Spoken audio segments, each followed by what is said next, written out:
Hello friends, welcome to S K Uran academy. Standard 11th का financial accounting chapter number 1 introduction to accounting. इसका first lecture जो था, first video जो हमारा meaning और डेफिनेशंस के ऊपर था, जो मैंने बहुत अच्छे से एक्सप्लेन किया हूँ। तो आप अगर इसका मीनिंग और डेफिनेशन पढ़ना चाहते तो आप एस के उरान अकेडमी के यूट्यूब चैनल पर जाकर आप पढ़ सकते हैं। सेकेंड वीडियो जो हमारा है द कैरेक्टरिस्टिक्स ऑफ अकाउंटिंग के बारे में मैंने पढ़ाया था, जो वेरी वेरी इंपॉर्टेंट है एग्ज़ाम पॉइंट ऑफ व्यू से। अगर आपको इसके बारे में अगर बेसिक्स पूरी क्लैरिटी है तो आपका एमसीक्यू बहुत अच्छा जाएगा। तो इसमें आपको तो हल्की सी याद रखनी है, फाइनेंशियल ट्रांजैक्शंस एंड इवेंट क्या होता है, आइडेंटिफाइड ट्रांजैक्शंस क्या क्या होता है, किस तरह के ट्रांजैक्शंस होती है, रिकॉर्डिंग क्या क्या किया है, क्लासीफाइंग क्या किया है, फिर उसके बाद समराइजिंग क्या क्या किया है, एनालाइज क्या क्या किया है, फिर कम्युनिकेटिंग क्या हुआ है एक यूज़र के साथ में फाइनेंशियल स्टेटमेंट्स के बारे में। इस तरह की चीज़ आपको फुल वीडियो अगर डिटेल में जानना है तो आप वीडियोस आके देखिए। आज का टॉपिक है objectives of accounting.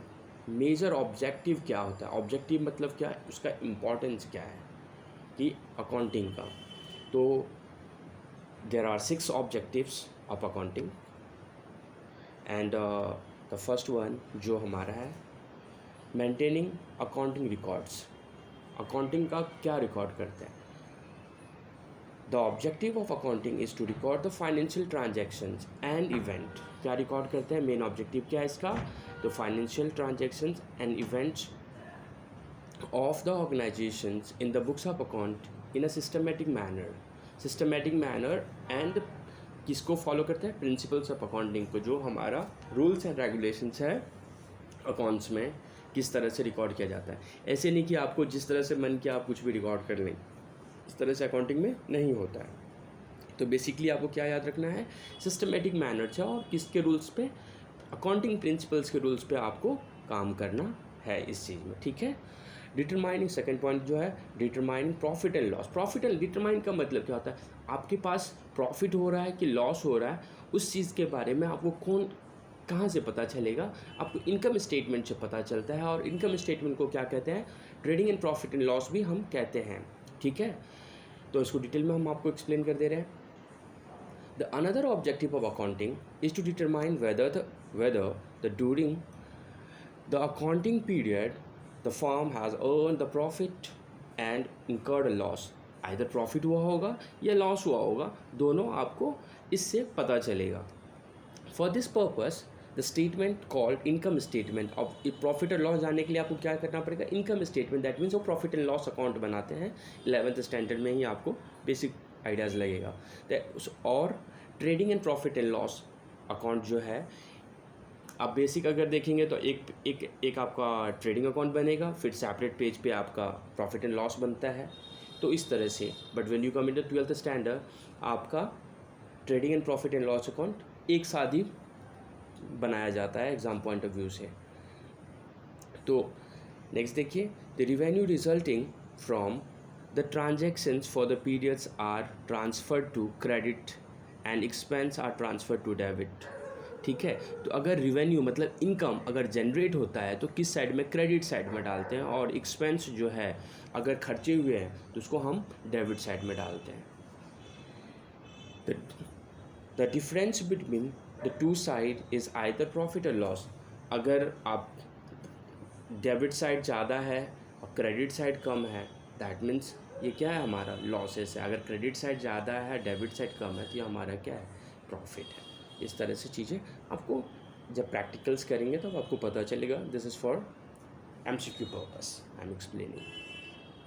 Determining the financial position, the another objectives of accounting is to determine the financial position.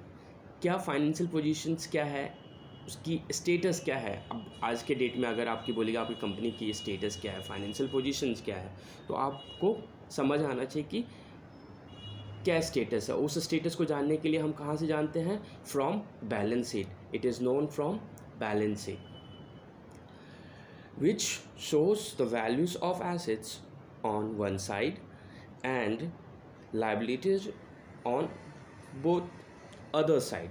तो मतलब व्हाट, तो एसेट्स जो होती है किस साइड पे, डेबिट साइड पे दिखती है और लाइबिलिटीज़ क्रेडिट साइड पे दिखती है।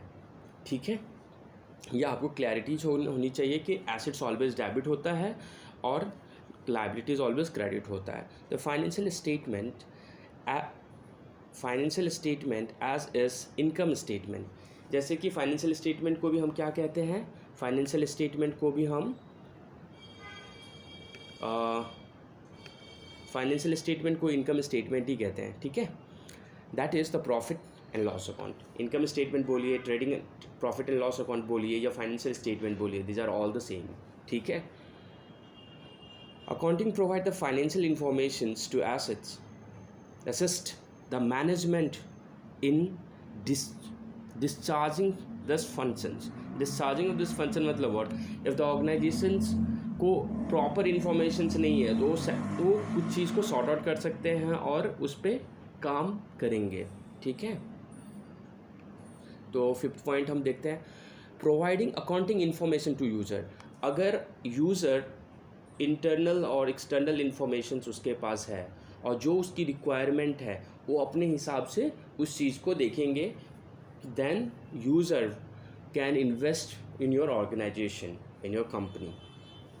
ठीक है, yet the another objective of accounting is to provide the accounting information to user, the both the internal and external, which analyze them according to the user, according to their requirement, according to their requirement. तो user को जिस तरह की requirement, internal उसको जानना होगा, externally उसको information जाननी होती है, तो उस तरह की इन्फॉर्मेशन जो है हम कहाँ से प्रोवाइड कर सकते हैं, providing accounting information to user, internal और एक्सटर्नल।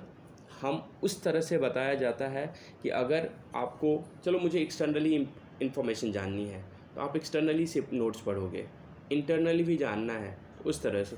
इसलिए क्या लिखा गया है, वो analyse them according to their requirement, उनकी रिक्वायरमेंट के हिसाब से अपना देखेंगे। Protecting the business assets, last point जो हमारा है, the another objectives of accounting is to have record of assets owned by business. मतलब जो बिजनेस के पास खुद के एसेट्स है उसको रिकॉर्ड करते हैं। और क्यों रिकॉर्ड करते हैं, accounting maintain records of assets owned by business which able them to management to exercise the controls and protect them। मतलब क्या, आपके पास वेल्थ कितनी है, अगर वेल्थ के बारे में ही आपको नहीं पता है, अगर लॉस मेकिंग हो रहा है तो आप उसको लॉस मेकिंग से भी आप अपने आप को कैसे बचा सकते हैं कुछ समय के लिए, या बिज़नेस थोड़ी टाइम के लिए रन कर सकते हैं। तो आपको एसेट्स के बारे में अच्छे से पता होना चाहिए कि हमारे पास कितनी कैपिटल्स है। Thank you so much. अगर हमारी वीडियो अच्छी लगती है तो लाइक और सब्सक्राइब कीजिए और शेयर कीजिए। Thank you.